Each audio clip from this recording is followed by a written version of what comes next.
The tiny pink nose twitched, a subtle movement that signaled the beginning of another routine day in the lab.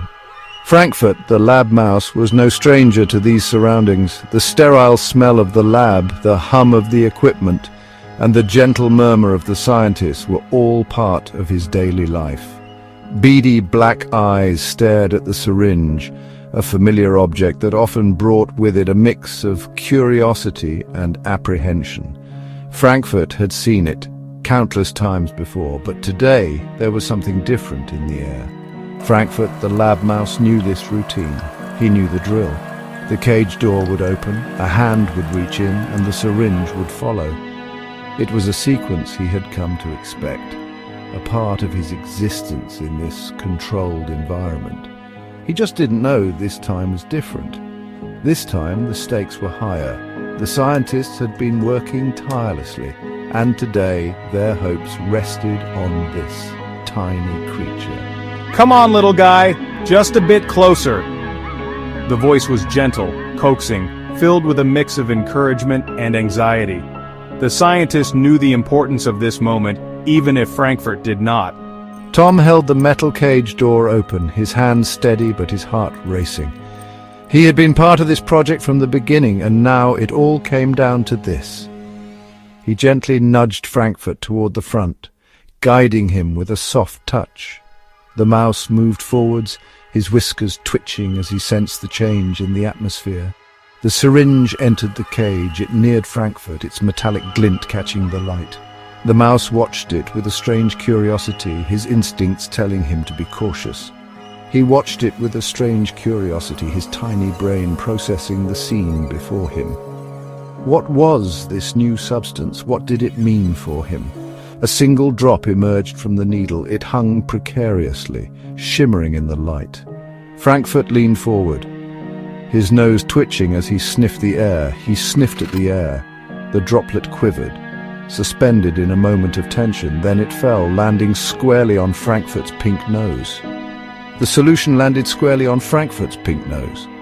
He startled for a moment, shaking his tiny body as the cool liquid made contact. He startled for a moment, shaking his tiny body. The sensation was unfamiliar, but not unpleasant. Then Frankfort did something unexpected.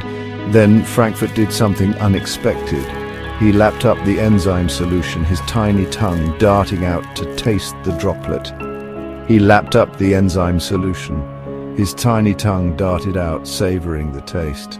It was a moment that held the weight of years of research and countless hours of work. His tiny tongue darted out, savoring the taste. The scientists watched in anticipation, their hopes pinned on this small but significant action. This is it, the moment of truth. The words hung in the air, a declaration of the importance of this instant. Tom watched with bated breath, his eyes fixed on Frankfort. Every second felt like an eternity as he waited for a sign, any sign that their efforts had not been in vain. His heart pounded in his chest, each beat echoing the tension in the room. This was it, the culmination of years of research, countless failures, and unwavering determination. This was it, the moment of truth. The clock ticked loudly in the background, each second amplifying the suspense. Years of research, countless failures, all riding on this one test subject. The lab was filled with the silent prayers of the scientists, each one hoping for a breakthrough. Frankfort, oblivious to the weight of the situation, scurried back to his corner. He had done his part, and now it was up to the scientists to interpret the results. He began nibbling on a stray pellet of food, unaware of the significance of his actions. For him, it was just another day in the lab. For the scientists, it was a moment that could change everything. Tom and his crew thought they were just boosting their brain power. But, nope. They turned Frankfort the mouse into a pint-sized predator with a zombie twist.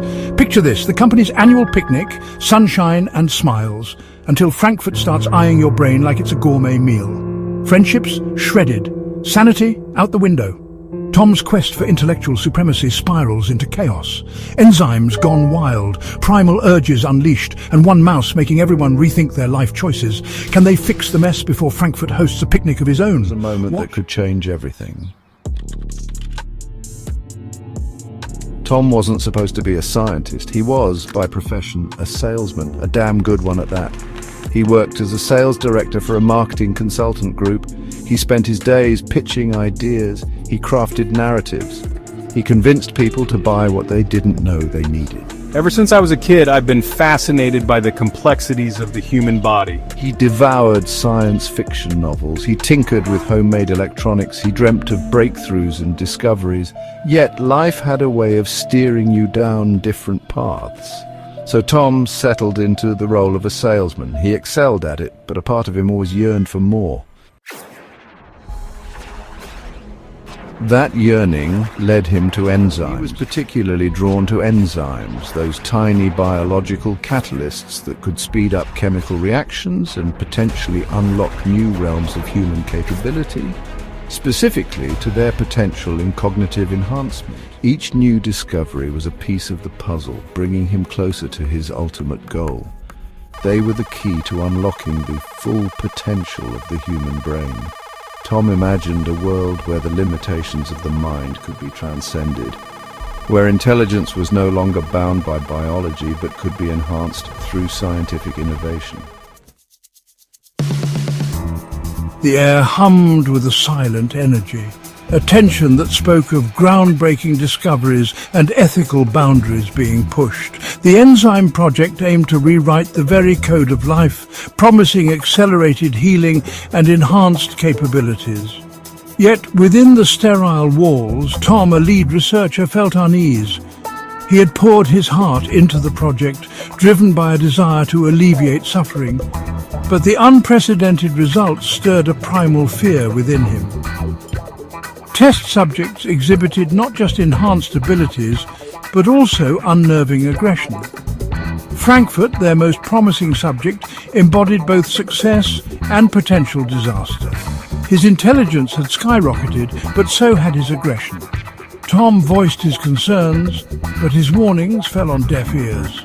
He feared they were tampering with forces beyond their comprehension. The line between groundbreaking science and reckless ambition had blurred. The annual company picnic, usually a joyous occasion, felt different that year. The air buzzed with a nervous energy, a palpable tension that hung heavy amidst the smell of barbecue and forced laughter. Tom felt a knot of unease in his stomach, his eyes constantly drawn to the metal cage by the tree line. Inside, Frankfort paced restlessly, his beady eyes reflecting a chilling intelligence. "You're a bundle of nerves, Tom," Mark chuckled, nudging him playfully. "Relax, it's a picnic, not a vivisection." But Tom couldn't shake off the feeling of impending doom. "I don't like it, Mark," Tom muttered, his eyes fixed on Frankfort's cage. "He's different, smarter, faster, stronger, and God knows what else." Mark waved away his concerns. "He's contained, Tom. Relax and have a burger, it's a celebration." But the celebration felt hollow to Tom, a facade for the growing fear that gnawed at his insides. As the sun began to dip below the horizon, casting long shadows across the picnic grounds, Tom's unease only intensified. He couldn't shake off the feeling that they were dancing on a precipice, one wrong step away from disaster. The music blared, laughter echoed, and the aroma of grilled meat filled the air. Tom watched as interns huddled near Frankfort's cage, curiosity piqued. A young man fiddled with the latch, confidence outweighing caution. "Don't!" Tom shouted, his voice lost in the picnic's noise. The latch gave way and the cage door swung open. Frankfort shot out, disappearing into the undergrowth. A collective gasp rippled through the crowd. Panic swelled, replacing the festive atmosphere with fear. Tom felt a surge of adrenaline, realizing their mistake. Frankfort was loose, no ordinary lab rat. He was a force of nature, a predator unleashed. Tom knew they had unleashed a nightmare. Section 4. The Taste of Blood, the Hamburger, and the Awakening of a Monster. Frankfort scurried through the undergrowth, his tiny heart pounding a frantic rhythm against his ribs. The scent of food, tantalizing and irresistible, pulled him towards the picnic tables. He spotted a half-eaten hamburger, discarded carelessly on a paper plate. He sank his teeth into the juicy meat, savouring the explosion of flavours. But something was different. The familiar taste ignited a primal urge within him, a hunger that transcended mere sustenance. He devoured the burger in a frenzy, his senses heightened, every instinct screaming for more. His small body trembled with newfound power, his eyes glowing with an eerie intensity. The enzymes, amplified by the foreign protein, were rewriting his very being, pushing him beyond the boundaries of his engineered existence. He was no longer just a lab rat, an experiment in a cage. He was a predator, a hunter awakened, and the hunt had just begun. Section 5. Trail of Carnage, Tom and Mark's grisly discovery. As dusk settled, casting long, eerie shadows across the picnic grounds, Tom and Mark found themselves at the edge of the woods, their hearts pounding in unison with the frantic chirping of crickets. The festive atmosphere had evaporated, replaced by a palpable sense of dread that clung to them like a shroud. "Over there," Tom whispered, his voice tight with apprehension, pointing to a discarded burger wrapper lying amidst a splatter of crimson. It wasn't ketchup. They followed a trail of blood, each step deepening their sense of horror. The path led to a clearing where they found the unfortunate intern, his lifeless eyes staring vacantly at the twilight sky. The scene was gruesome, a testament to the brutal efficiency of Frankfort's newfound savagery. "He's gone rogue," Mark breathed, his voice barely a whisper, his face ashen. Tom stared at the carnage, a cold realization gripping his heart. They hadn't just created a super rat, they had unleashed a monster. Section 6. A desperate plan, luring the monster back to its cage. Tom's mind raced, grappling with the horrifying reality before him. They had to stop Frankfort, but how do you catch a creature that's as smart as it is deadly? His eyes fell on the remnants of the picnic, the discarded food, the alluring scent of grease and protein hanging heavy in the air. "We'll use it as bait," Tom said, his voice firm despite the tremor in his hands. "He's drawn to meat, remember?" Mark stared at him, his eyes wide with a mixture of fear and admiration. "And then what? We lead him back to the lab?" Tom nodded grimly, the outline of a desperate plan forming in his mind. "He's intelligent, but he's still an animal, driven by instinct. We exploit that." They gathered whatever meat they could find, their movements fueled by a mixture of adrenaline and dread, and carefully laid a trail leading back towards the lab, towards the one place where they hoped to trap the monster they had created. Section 7. Race Against Time, the lab, the vents, and the suffocating fear.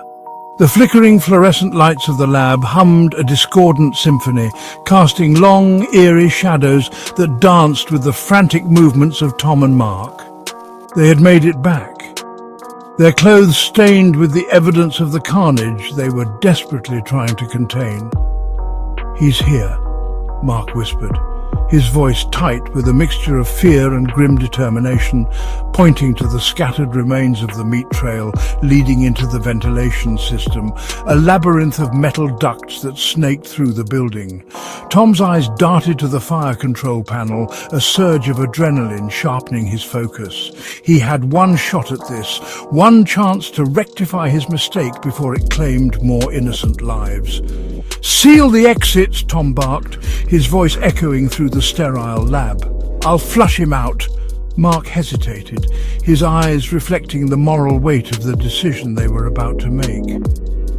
But the alternative, the thought of Frankfort escaping into the night, was too horrifying to contemplate.